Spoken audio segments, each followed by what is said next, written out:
Thanks a lot for coming in. Good morning, happy to be here. Something about this community appeals to you? This is a wonderful place to live.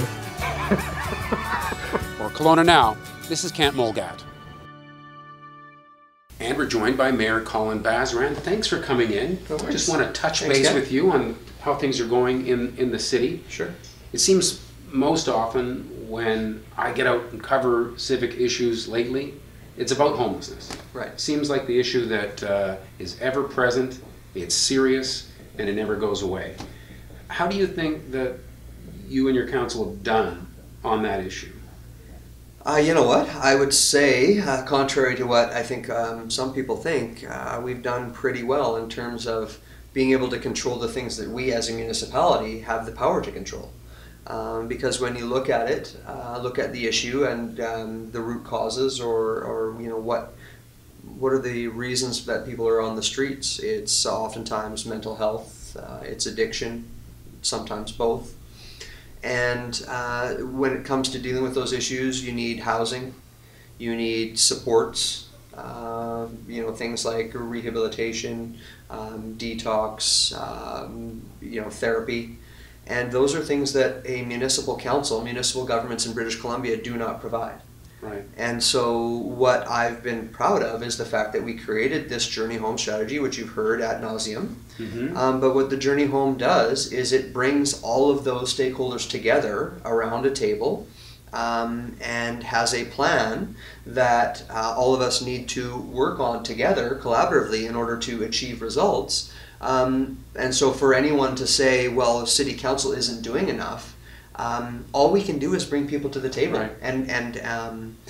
and we continue to advocate and do all of the things that are within our control. But at the end of the day, we don't hold the purse strings, right. nor do we have the ability to provide the main components which are provided by other levels of government. And I can already hear some people say, well, that's just a cop-out. Well, that's the reality. I would think you would almost agree with your critics that almost, you know, nothing that you do can ever quite be enough. Right.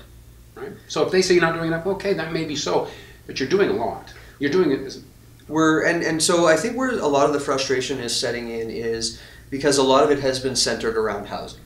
And so people are saying, that's great, people need a home, and it has been proven that if people get a home first, they then are able to get stable enough to then make choices to fix their lives.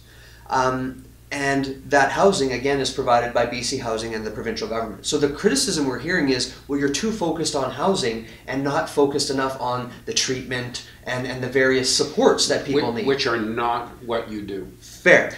Right. Okay. The momentous thing that occurred was a council decision, or a city decision, that what was happening on Leon Avenue, where the sidewalks were literally being almost built upon by people who didn't have a home. And it started to look unsafe for them, and it just was almost becoming a part of the city that we would just have to almost walk away from. So a big thing happened where you said no more. You can overnight camp here, Yes. and you need to be out at a certain time. My reaction was it seemed a little cold, but yet and it seemed a little harsh for those people, but yet I could see you almost needed to do it. I didn't have a better idea. Right.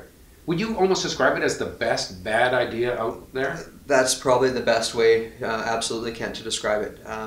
Because nobody in their hearts wanted to do it, but for a number of reasons, including the safety of those very people we're talking about, we needed to do something. The night before we had the enforcement, there was a fire where I think just by sheer luck, nobody was killed.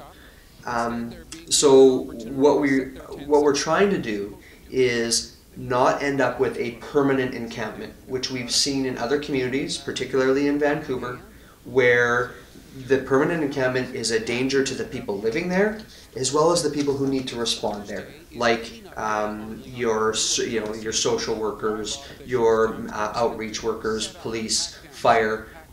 It was becoming dangerous for everybody involved. And so we did not want to see a situation like that created in Kelowna.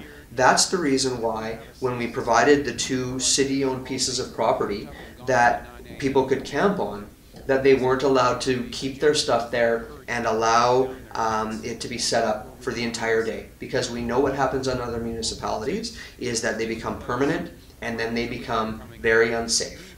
And so it's not a nice situation. But at the end of the day, we need to keep working with the provincial and federal governments and others to provide more permanent housing and support solutions. So, are you satisfied with the progress that's been made based on this particular strategy?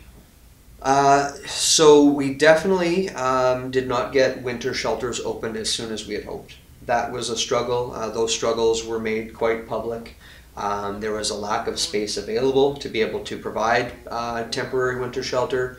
Another big barrier is that we have these social agencies who just do not have the capacity in terms of trained staff to be able to take on more.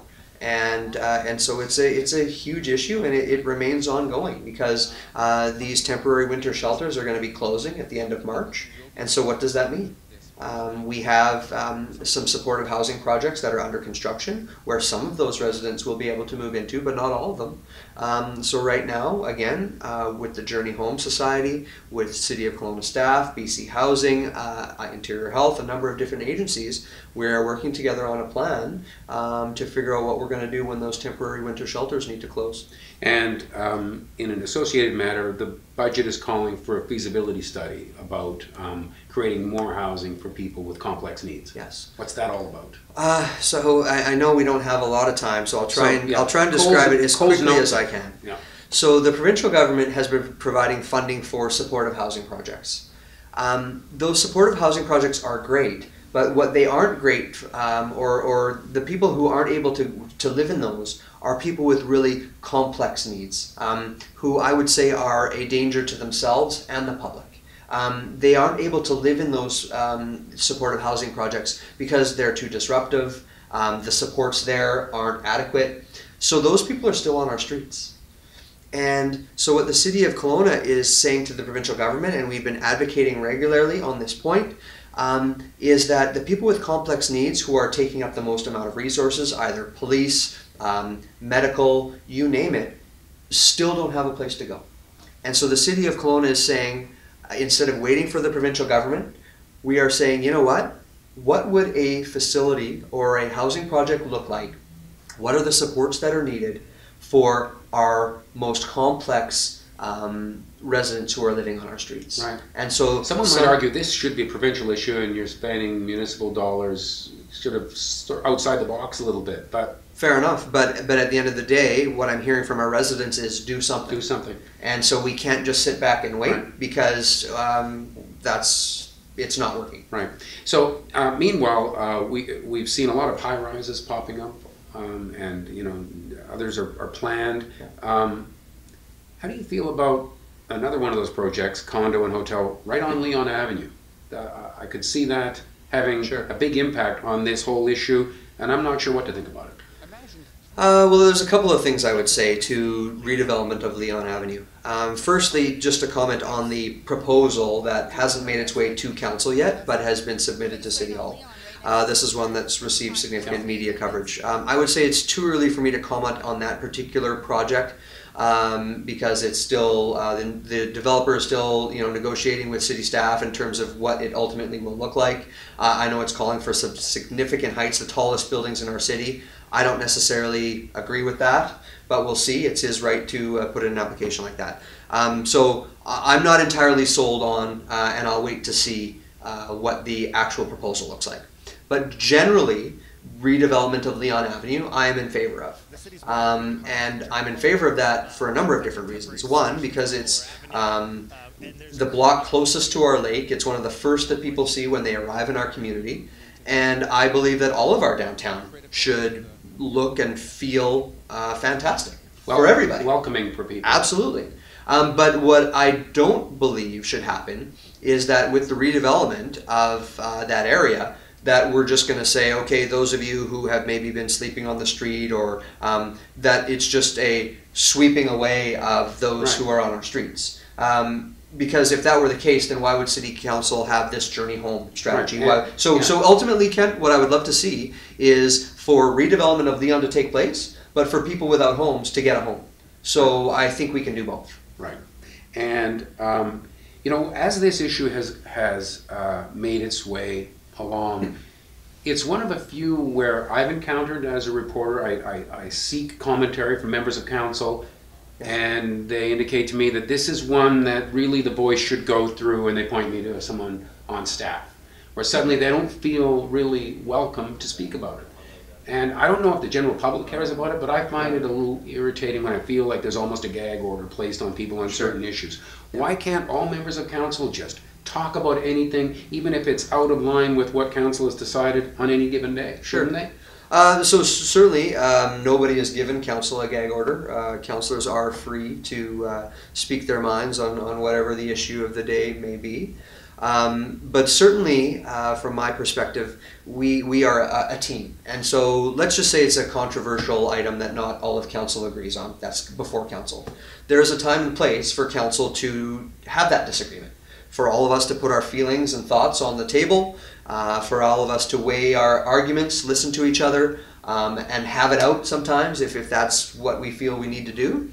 But then once I call the vote and a decision is made, we now all must carry that unified voice forward. And I think that's important for a couple of different reasons. Firstly, I think that just for team unity, we are a team. I am the captain of that team. And if any of us have played on a team, when we have a disgruntled teammate or two, it just makes for a general not good environment. And the fact that we are guiding our community, I want a good environment for all of us to be part of a team, and we don't always have to get along, but once a decision is made by council, that is the will of council. You may not like it, but you've had your chance to air your grievance or your disagreement, and then we move on. Even the day after, let's say an issue goes to council that night, and it goes a certain way, and there's a councillor who didn't get their way. Can I not seek their opinion as to why they were out of, and then sort of after that, it's kind of like, okay, I think so. State why you disagreed, and then let's not bring it up next Wednesday, let's move on. Right, because council's made a decision, we need to move on. Seems a little less democratic, but I guess what you're arguing is that you can get more accomplished if there's a bit of a team. I believe so. And again, it's not stifling anyone's freedom of expression, but there's just a time and place for that to happen. A vote is called, and then once a vote is called, that is the will. You may not like the will of council, but that is their will. Sure, you can, the following day or two, or even a week later, explain to yourself or someone else, hey, here's why I voted the way I did. I didn't like it, but that is the will of council. I am resolved to that because I can't change it. So we may as well just move on. Right. I live in East Kelowna. We've got some good water now, so that's great. But when I look at how much was spent, something close to $100 million. Yeah. Wow. Do you feel that was a worthwhile expenditure of that much money? I mean, we got by on our less than great water for a long time. A lot of money. It was a lot of money, but I think that when you compare what you're paying for water compared to other municipalities, even in the province, it's not a lot more. And in some cases, it's even less than what's being paid in other municipalities. And I believe that clean and safe drinking water is a very important thing. And so I have absolutely no regrets about the merger with Seekit into the City of Kelowna water utility and that project moving forward. Because even if that hadn't have taken place, something needed to change. And regardless, it would have cost in that neighborhood, whether Seekit had remained or the City of Kelowna had taken over the utility. So either way, it was going to cost the residents of that area to have clean and safe drinking water. But when you look at what's being paid by the residents relative to other municipalities, it's right in line, and it was the right thing to do. We touched on high rises. We've seen so many, and there's more that are planned, or at least people are speaking about them. How do you feel about how that's changing the look and feel of Kelowna? Does it feel right to you? It does feel right, but I certainly understand some people's apprehension. At the end of the day, I think that it's just how we need to be growing as a community, to start limiting sprawl, start growing up for a number of different reasons, environmentally, financially. It makes sense, and it's more responsible.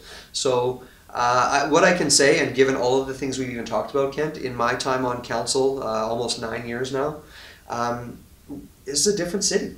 This is a different city than it was when I started on council, a different city than even when I had my first term as mayor. The complexity of the things we're dealing with is greater. We are dealing with some pretty complex issues. So I would say this is a completely different city, and I like a lot of what I'm seeing, but is there room for improvement? Absolutely, right. There is, but it's pretty cool to be on council and to be leading this community through this period of unprecedented growth. I find I generally like the idea of, especially in the urban core, building up. But I did see that UDI video they produced, like looking 40 years ahead. It's really tons of these high rises, and I kind of go, ooh, maybe there's a limit. Right. What about you? Did you see that video? I haven't seen the video. Yeah. It suddenly it just has a feel that doesn't seem quite right. So right. I guess there is a limit. And I get, I suppose there is, and we'll see where that is. It's certainly a tricky balance because we want to preserve what we, I think, have been calling for a while now, this Okanagan lifestyle. Yeah. And we want to be able to preserve that. But at the same time, we want to be open for opportunities and for people to invest here and keep our economy strong. So it's a balance for sure. And would I say we're at that tipping point yet? No, I don't believe we are. And the fact that we heard from BC Stats that Kelowna now has over 140,000 residents, that to me is really neat. Yeah. That people still want to come here. And so that's why we're doing a lot of great work in terms of updating our official community plan, doing a transportation master plan, not only for the city but for the region, and planning for that next wave of growth. Right. All right. Well, thanks so much for coming in. No Willing worries. to come in again sometime? Absolutely. All right. Awesome. Thanks for coming in. Thank you. Colin Basran, and thank you for watching Kelowna Now.